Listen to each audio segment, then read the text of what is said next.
Professeur Ndrioma, candidate au poste de directeur régional de l'Organisation mondiale de la santé pour l'Afrique, obtient le soutien des femmes de Côte d'Ivoire dans cette compétition. Les dosseurs d'Enamant, ces gardiens de véhicules, ont étendu leur toile dans toutes les communes d'Abidjan. Nous nous plongerons dans l'univers de ces jeunes dans ce journal. Et puis une explosion de gaz à Taïwan a fait au moins 25 morts et des centaines de blessés. Bonjour à tous et bienvenue dans ce journal. 55 lauréats ont été récompensés hier à l'occasion de la Journée nationale de l'excellence. Ils ont reçu chacun un trophée et un diplôme signé du président Ouattara et un chèque de 10 millions de francs CFA. Les récipiendaires se sont distingués par leur travail et leur mérite dans plusieurs domaines. Le chef de l'État, Alassane Ouattara, était donc présent à cette cérémonie. On l'écoute. L'excellence participe de notre volonté de bâtir une nation forte, unie et prospère, sur la base des piliers indispensables pour l'émergence. Notre société doit être capable d'investir dans l'avenir, d'innover, d'entreprendre, de créer de la richesse et du mieux-être et surtout du bonheur pour tous nos concitoyens. C'est un effort soutenu et collectif que nous appelons de tous nos vœux et nous demandons à tous nos concitoyens de bien vouloir y participer. C'est un enjeu national. La Côte d'Ivoire est à tous et tout le monde doit veiller à sa bonne évolution. La Journée nationale de l'excellence répond à un besoin commun, celui de notre capacité à relever de nombreux défis, notamment la mondialisation, l'accès au savoir, l'innovation, l'intégration et le vivre ensemble. C'est tout le sens de notre action. Professeur Thérèse Ndrioma est candidate au poste de directeur régional de l'Organisation mondiale de la santé pour l'Afrique. Elle est spécialiste en hépato-gastro-entérologie et ancienne ministre de la Santé et de la lutte contre le VIH-Sida. L'élection se tiendra en septembre à la 64e session du comité régional au Bénin. Il s'agit d'une compétition africaine qui concerne 47 pays d'Afrique. 3 candidats convoitent le poste. Ndrioma a le soutien des femmes de Côte d'Ivoire. Vous savez certainement qui sont les dosseurs d'Enamant. Sinon, sachez que les dosseurs d'Enamant sont ces gardiens de véhicules, surtout dans la commune du Plateau, le centre des affaires. Aujourd'hui, ils ne sont plus que dans cette commune, ils sont maintenant dans toutes les communes d'Abidjan. Découvrons ces jeunes et leur métier avec Franck Quadio. Je suis le PDG du Boudon, Abidjan Plateau. Révélé par l'artiste chanteur Roche B au début des années 90, les dosseurs de Nama ou gérants de parking font partie du quotidien des Abidjanais. Leur métier, guider et veiller sur tous les véhicules qui désirent stationner sur un parking ou sur le trottoir. Fortement présents dans la commune du Plateau, les Nama rechignent souvent à s'ouvrir aux caméras. Et le PPC, pas moins de moyens financièrement du côté d'abord de mon papa, parce qu'il est à la retraite. Donc pour ne pas l'emmerder, j'ai préféré me chercher. Comme lui, Jonas Zadi fait partie de ces jeunes qui ont décidé de se prendre en charge. Il dit n'éprouver aucun complexe. Étant garé de voiture, on te voit en quelqu'un même là, qui ne pourra jamais réussir dans la vie. Sinon on les demande dans la journée, c'est parce qu'on n'a pas force pour casser porte la nuit. Raison pour laquelle on vient matin pour venir chercher pour rentrer en famille. Présents à tous les carrefours, les Nama interpellent les automobilistes à haute voix ou par de grands gestes de la main. Ils n'hésitent pas à courir après les véhicules désireux de stationner. Dans ce métier, les parkings sont partagés, chacun ou chaque groupe a son espace bien délimité. Yacouba Traoré, 36 ans, est le chef secteur de la rue du commerce. Il dit pratiquer ce métier depuis longtemps. De vous, papa, vous êtes là, nous on garde les voitures. Moi, c'est mon territoire qui est là. Quand les petits frères viennent, il y a les formes, comment faire pour encaisser là, comment faire pour garer les voitures. Une fois qu'ils sont mis dedans, là, ils le laissent le terrain de là-bas, et puis moi, il vient encore devant. Les gérants de parking ou dosseurs de Nama sont pour certains caractérisés par le manque de courtoisie. Injures et parfois vols sont les actes que leur reprochent les automobilistes. Autant de griefs en passe de ternir leur image, mais des griefs pas toujours partagés. C'est un service comme tout autre qui permet, si vous voulez, de faciliter d'avoir donc une place à garer. Pourvu éventuellement qu'il y ait une certaine sécurité, puisque lorsque vous garez votre véhicule, si vous revenez que tout est correct, je pense que le service est bien rendu. Les Namans sont en majorité des jeunes désœuvrés pour certains, déscolarisés pour d'autres. La plupart espèrent un lendemain meilleur. On prend le car pour Boaké, où des conflits opposés agriculteurs et éleveurs dans la sous-préfecture, d'une sous-préfecture de Boaké. Pour mettre fin à leurs différends, le sous-préfet central a multiplié les rencontres.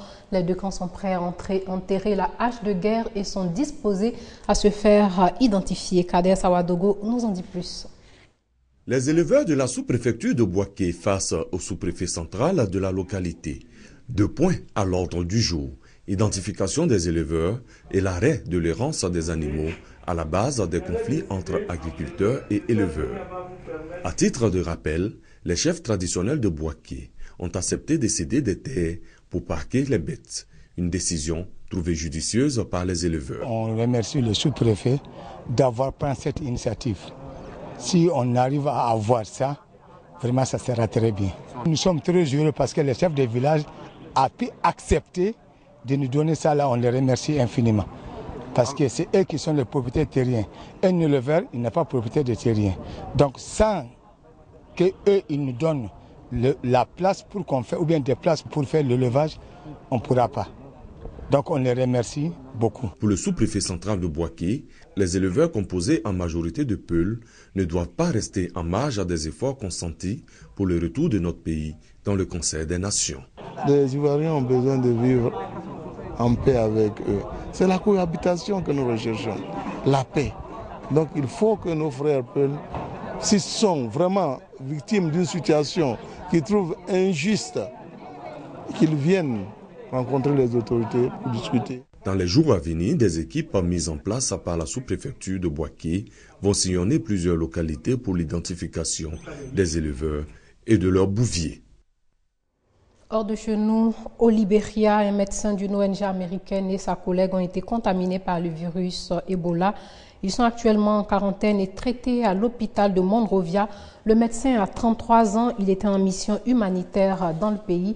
Il aurait précédemment déclaré que lors des précédentes épidémies d'Ebola, beaucoup de victimes étaient des professionnels de santé qui travaillaient au contact des personnes infectées. Scientifiques et politiques sont alors mobilisés après la contamination de cet humanitaire.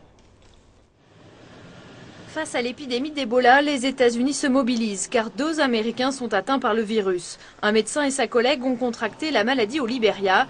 Ils travaillent pour l'association humanitaire Samaritan Spurs. Depuis près d'1 semaine, l'homme est hospitalisé à Monrovia. Il doit être bientôt rapatrié aux États-Unis. Nous avons fait une série de prises de sang depuis samedi. 2 tests ont confirmé que c'était Ebola. Il était dans un état très sérieux, mais assez stable. Avec Ebola, il faut 10 à 15 jours pour savoir si le patient va s'en sortir. Au Libéria, le taux de mortalité des personnes infectées est de 57%. Nous prions pour qu'il survive. Conséquence de ces premiers cas américains, l'agence gouvernementale Peace Corps a décidé de rapatrier ses bénévoles. 300 volontaires sont en cours d'évacuation de Guinée, de Sierra Leone et du Libéria. La Maison-Blanche promet d'aider toutes les ONG à ramener leurs employés aux États-Unis. Dans les hôpitaux américains, le personnel est prêt à prendre en charge tout patient qui présenterait des symptômes inquiétants. Les rapatriés savent qu'en arrivant à la clinique, ils doivent dire qu'ils rentrent d'Afrique de l'Ouest. S'il y a le moindre doute, il y a des protocoles pour les mettre immédiatement en quarantaine et établir un diagnostic précis pour savoir si c'est le virus Ebola. Pour lutter contre le virus, Washington va envoyer 50 experts en Afrique de l'Ouest d'ici 1 mois. Par précaution, les États-Unis déconseillent à leurs ressortissants de se rendre en Guinée, en Sierra Leone et au Libéria. Le risque pour les voyageurs, c'est non seulement le virus Ebola en lui-même, mais aussi l'instabilité et l'insécurité qui règnent dans ces pays. Cela accentue l'angoisse et les tensions pendant la lutte contre l'épidémie. Paris conseille aussi aux Français d'éviter les 3 principaux pays touchés par Ebola. Des explosions dues au gaz ont fait au moins 25 morts et plus de 270 blessés dans une ville portuaire au sud de Taïwan.